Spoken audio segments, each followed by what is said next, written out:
Hoy fue Angie Caterine. Hace más de 6 semanas fue la pequeña Juliana Zamboni. 2 meses atrás fue Dora Lilia. Y años atrás fue Rosa Elvira Celi.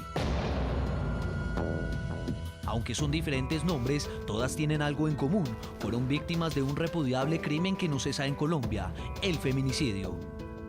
De acuerdo con el Instituto Colombiano de Medicina Legal y Ciencias Forenses, en este país suramericano, al día, 4 mujeres son asesinadas y en la mayoría de los casos son sus parejas o exparejas los responsables. Tan solo en los últimos 3 días se conocieron 2 casos que generaron estupor. Además del asesinato de Angie Caterine en el sur de Bogotá, en el departamento del Atlántico, una mujer de 33 años fue apuñaleada por su compañero sentimental en medio de una discusión. La causa, al parecer, fueron los celos.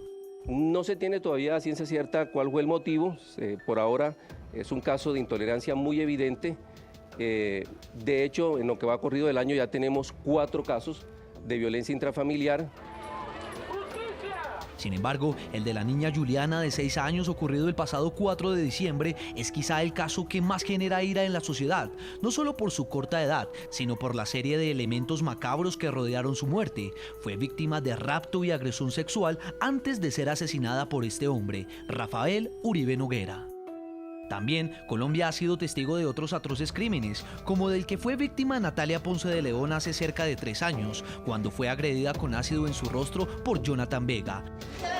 Precisamente este martes, la condena contra Vega a 20 años de cárcel fue confirmada en segunda instancia por el Tribunal Superior de Bogotá por tentativa de homicidio.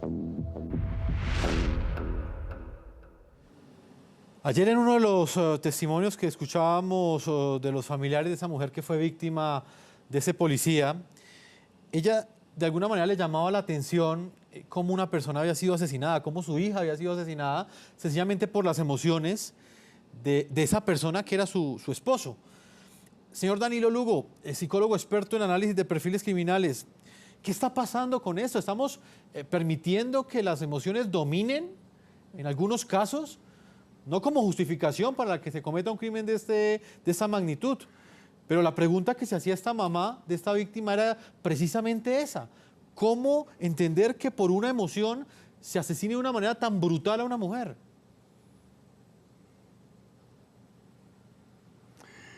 Mira, Jefferson, la verdad que estamos aquí ante 2 aspectos distintos. Una cosa es la violencia intrafamiliar y otra cosa es la psicopatología de un asesino, como el caso de la niña Juliana, que no está dentro del campo de la violencia intrafamiliar, pero sí está dentro del campo del feminicidio o la violencia de género. Son 2 cosas completamente diferentes. Una es algo emocional, donde hay un afecto, donde hay un sentimiento, donde hay una conducta contra la pareja habitual. Y otra cosa es un depredador sexual infantil que victimiza a personas de menor edad y que tiene un fetichismo que lo obliga incluso a actuar en la forma que actúa como un depredador buscando la víctima vulnerable. Estos son otros casos para programas posteriores, porque definitivamente lo que estamos haciendo aquí es educar a la gente. ¿Cómo prevenir? Pero vuelvo y repito, en nuestro sistema no existe el delito emocional. No podemos dar un atenuante por un estado emocional, que la emoción es una reacción a una provocación o a una situación de conflicto mental. Entonces, para mí, lo más importante es que las víctimas, ante el primer evento, inmediatamente tomen las precauciones porque podrían llegar a la muerte. Es dormir con el enemigo. Importante lo que usted acaba de decir, psicólogo. Yo le agradezco mucho a usted el tiempo que nos ha concedido, señor Danilo Lugo, desde Miami. Con mucho gusto, un placer. Adriana Quillones, asesora regional de la ONU. Para finalizar, quisiera conocer su opinión sobre lo siguiente. ¿Usted cree que la sociedad en este momento realmente está enfrentando la violencia de género? Y no se lo pregunto por estas manifestaciones que evidentemente causan un rechazo generalizado en la sociedad. Me refiero en los otros ámbitos. ¿Hay conciencia crítica en la sociedad frente a la violencia de género? Yo creo que cada vez más, pero lo que nos interesa es que las leyes que tenemos en América Latina, leyes muy avanzadas, que están identificando todos los problemas que se han descrito aquí, se implementen.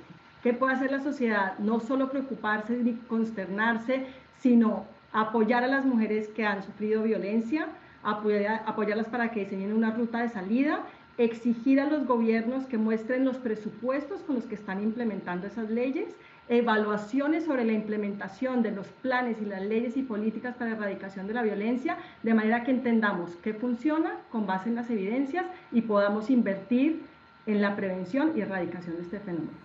Adriana Quiñones, gracias por habernos acompañado desde Ciudad de Panamá. Muchísimas gracias. Finalmente, Marta Ordóñez, consejera presidencial para la equidad de la mujer. ¿Hay conciencia crítica en Colombia? Evidentemente hay rechazo en las redes sociales cuando se dan estos hechos, pero en el resto, por ejemplo, de los ámbitos, en la televisión, quizás en la música, o sea, ¿hay conciencia crítica frente a lo que representa la violencia de género en todos sus ámbitos? Como dijo Adriana de Naciones Unidas, hemos avanzado.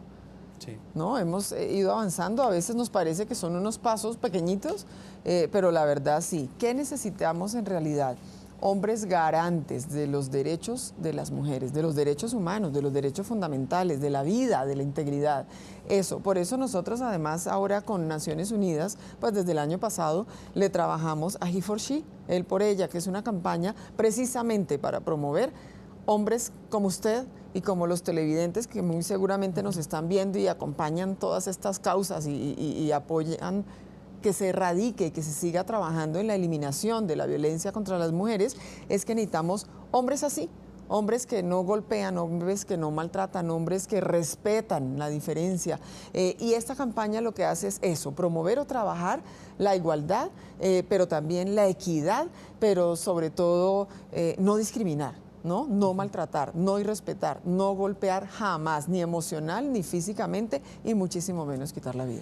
Marta Ordóñez, consejera presidencial para la equidad de la mujer en Colombia, muchas gracias por haber estado con nosotros. A ustedes, y aquí estamos siempre listas para y la acompañarlos. la consultaremos porque ha sido una mujer que ha trabajado durante toda su vida pública en procura de los derechos de las mujeres y también pues obviamente que para que no se den este tipo de casos. Voy a terminar leyendo algunas de las opiniones de nuestros televidentes a la pregunta que les hemos planteado el día de hoy. ¿Qué creen ustedes que puede hacer la sociedad ante el aumento de los feminicidios en América Latina? Le damos algunos de los mensajes que llegan hasta ahora a través de nuestras cuentas de Twitter. Nilson dice lo siguiente: trabajar mancomunadamente con autoridades oficiales o territoriales para aliviar este gran sufrimiento.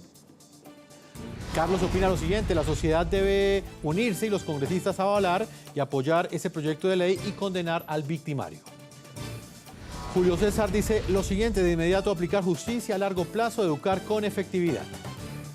Opiniones de nuestros televidentes. Hemos llegado a la parte final de nuestro programa.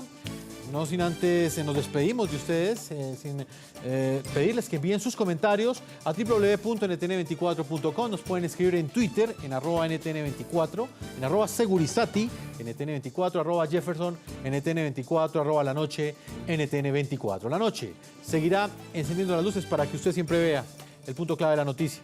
Muy buenas noches.